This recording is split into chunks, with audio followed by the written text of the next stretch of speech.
Chers alumni, nous sommes maintenant quelques jours après le 11 mai, date du déconfinement partiel qui a été mis en place par les pouvoirs publics. Et il ne faut pas bouder notre plaisir, même s'il ne s'agit que d'un desserrement du confinement, de retrouver cette liberté d'aller et de venir, et de retrouver celles et ceux qui avaient pu nous manquer pendant ces longues semaines du confinement.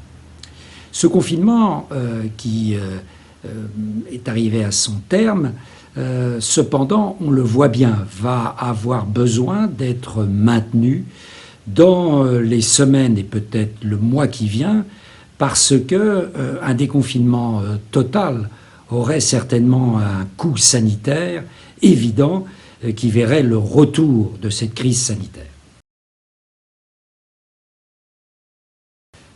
En effet, la période de déconfinement qui s'ouvre est une période complexe parce que ce qui était de l'ordre de l'injonction pendant des semaines, qui parfois, il faut bien le reconnaître, à nous infantiliser quelque peu avec des permissions pour sortir, etc., cette phase de l'injonction est en train de céder la place à une phase qui est celle de l'incitation, où on va davantage compter sur nous, le comportement vertueux qui sera ou qui est le nôtre, le respect en effet des distances dans les transports publics, le respect des distances au travail, le respect bien sûr des gestes barrières, etc. On commence après de très nombreuses semaines à connaître cela par cœur. Et au fond, la difficile voie qu'il faut explorer, c'est celle d'une voie entre la crainte du relâchement de nos comportements qui verraient le retour de la crise sanitaire et la crainte de l'immobilisme qui ne ferait qu'accentuer une crise économique qui est pourtant une crise économique qui s'annonce comme étant, qui est et qui s'annonce comme étant majeure et qui débouchera certainement sur une crise à dimension sociale.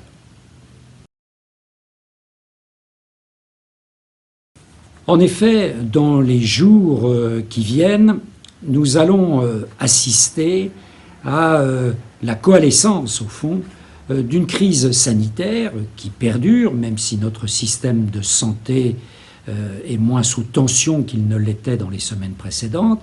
Mais on va assister à la rencontre de cette crise sanitaire avec une crise économique et une crise sociale. En effet, nous le voyons, tous les indicateurs rentrent jour après jour.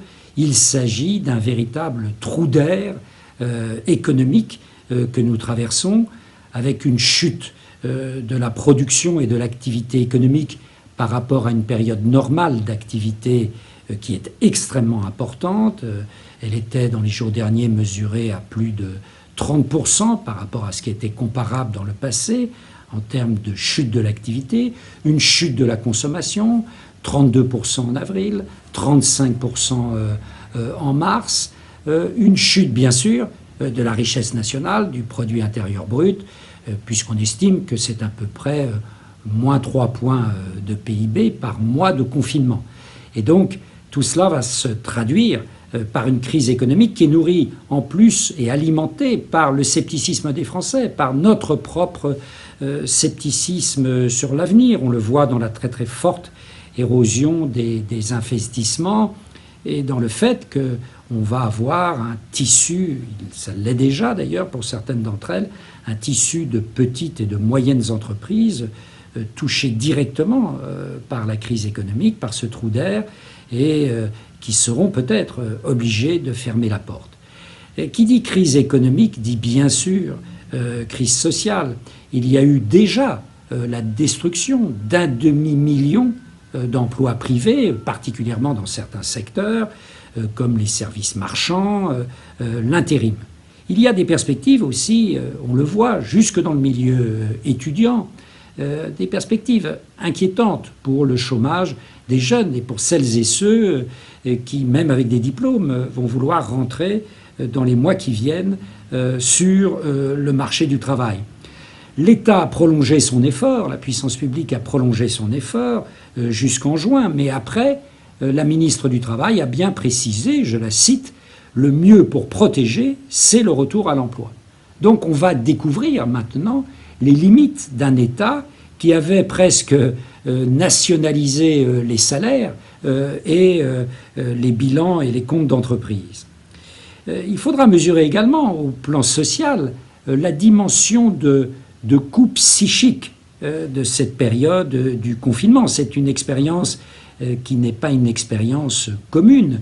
Et on le voit bien en lisant des articles, en particulier de psychiatres, de psychologues, de psychanalystes, que les phénomènes d'anxiété, d'angoisse, les développements de comportements plus ou moins hypocondriaques, mais aussi un sentiment d'inutilité pour certains, d'abandon, de perte des repères, pour des jeunes parfois de décrochage. Ce sont des comportements, en effet, avec lesquels il va falloir faire et auxquels il faut être très attentif dans les mois qui viennent. Et puis cette crise sociale va certainement avoir des débouchés. On l'avait vu avec la crise des Gilets jaunes, on l'avait vu avec le mouvement de mobilisation contre les retraites, va avoir des débouchés sur le terrain de ce que l'on appelle les mouvements sociaux, même si ces mouvements sociaux traditionnels doivent trouver d'autres moyens d'expression que ceux qu'ils trouvaient dans le passé, puisque eux aussi sont soumis aux contraintes qui sont les nôtres en termes de distanciation sociale. Et un mouvement social dans un contexte de distanciation sociale, c'est quelque chose presque à inventer. Je disais à inventer, parce qu'il s'agit bien maintenant d'inventer nos lendemains. Le débat, on le voit bien aujourd'hui, ça l'a été d'ailleurs dans les semaines qui viennent de s'écouler, c'était le débat un peu stupide d'ailleurs, santé ou économie. Alors que de manière évidente, la santé a besoin de l'économie, ne serait-ce que pour financer l'effort de remise à niveau de notre système de santé. Donc la santé a besoin de l'économie, mais l'économie a besoin de la santé. Il faut en effet que celles et ceux qui font tourner la machine, comme on dit, soient en bonne santé, à la fois physique et psychologique, et aient un rapport au travail qui soit un rapport positif au travail. Donc je crois qu'il va falloir sortir de ce débat un peu schématique et essayer de voir quels sont les scénarios à partir desquels on peut penser les mois et les années qui viennent. Et on voit que plusieurs scénarios sont en train de s'affronter. Il y a ceux qui nous disent « mais rien ne va changer, ne vous faites pas d'illusions, c'est le mythe au fond de l'éternel hier, nous ferons demain ce que nous avons fait de positif hier, mais aussi de négatif hier ». C'est un scénario qui peut arriver, bien sûr. C'est un scénario où il y aura un manque d'invention, un manque d'imagination, dont on le sait, la société française, l'économie et la société française souffrent beaucoup depuis des années. Ça, c'est le premier scénario. Le second scénario, c'est comme toujours dans une situation de crise, le retour des scénarios de l'utopie, et parfois de l'utopie radicale. Certains considèrent que le moment est venu pour que l'on ait en quelques mois, par exemple, une économie et une société verte. D'autres pensent à l'émergence d'une société qui sera radicalement différente. Je pense en particulier à une collègue américaine, une politiste américaine qui s'appelle Tronto et qui considère que ça y est, l'heure de la société du care, du soin est venue et que chacun serait un entrepreneur du care pour soi-même et pour les autres. Donc ces utopies permettent certainement de penser l'avenir, mais on sait que parfois la réalité des choses se fracasse sur ces utopies, mais Dieu sait si la société française a été fertile en utopie. Donc le scénario des utopies diverses et variées. Le troisième scénario, c'est un scénario sombre, mais auquel on était habitué depuis les dernières années et les derniers mois, c'est le scénario de l'effondrement. C'est le scénario presque de la collapsologie qui consisterait à dire que sous les coups de la dette, du chômage, du vieillissement de nos populations, de la déflation, d'un populisme qui s'épanouirait dans tous les sens, du changement climatique, de l'affrontement des nationalismes, on irait vers un scénario d'effondrement et de perturbation extrêmement profonde des équilibres de nos sociétés tels qu'ils ont été mis en place, en particulier après la Seconde Guerre mondiale et dans les décennies 50, 60 et 70. Espérons que ce scénario, quelque peu collapsologique, sombre, ne sera pas le scénario qui nous attend. Et puis, il y a au fond un quatrième scénario qui est au fond de dire que voilà, il faut essayer de recréer les conditions du développement économique et du développement social en agissant un peu autrement, avec un retour, on l'a vu, de la puissance publique, de l'État, mais se pose tout de suite la question de quel État? Et puis de la puissance publique, mais pas simplement de la puissance publique étatique, de la puissance publique également des collectivités territoriales, en mobilisant les acteurs de la société civile qui, on le sait, dans la dernière période, ont joué un rôle essentiel. Donc c'est le retour de la puissance publique, oui, mais de la puissance publique entrepreneur, et pas simplement entrepreneur économique, entrepreneur social, mettant en harmonie différents acteurs, leur offrant les moyens, les conditions législatives et réglementaires de l'épanouissement de ces collectivités territoriales, de ces acteurs de la société civile qui ont joué un rôle si important dans les mois qui viennent.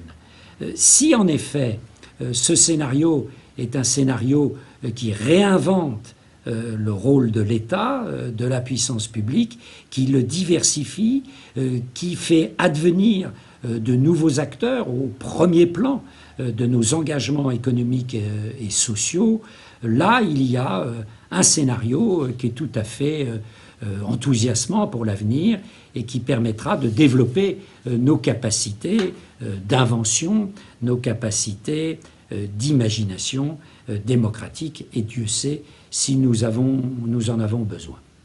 Alors, nous sommes efforcés, nous, Sciences Po Alumni, dans ces dernières semaines, par les différentes contributions sur notre site, de participer à notre place à cet effort d'imagination et d'imagination démocratique. Et je crois que les alumni, par leur diversité dans le monde économique, dans le monde associatif, dans le monde du secteur public, du secteur privé, à différents niveaux d'hiérarchie, dans le monde des travailleurs indépendants, à l'international, au national, au local, nous avons toute notre place à jouer. Et nous l'avons montré, et nous le montrerons certainement dans les mois et les années qui viennent. N'oublions pas ce rôle qui est un rôle essentiel pour nous. Alors je me suis efforcé, à ma place de président des alumni, de scander par un édito hebdomadaire cet effort. Maintenant, nous nous déconfinons, je me déconfine. Cet édito hebdomadaire sera le dernier, et je m'efforcerai en revanche, afin de maintenir le contact avec tout ce réseau, de maintenir une rencontre d'éditos mensuels à l'avenir. Je vous souhaite à toutes et à tous un excellent déconfinement. Retrouvons toutes nos énergies créatrices et à très bientôt. Au revoir.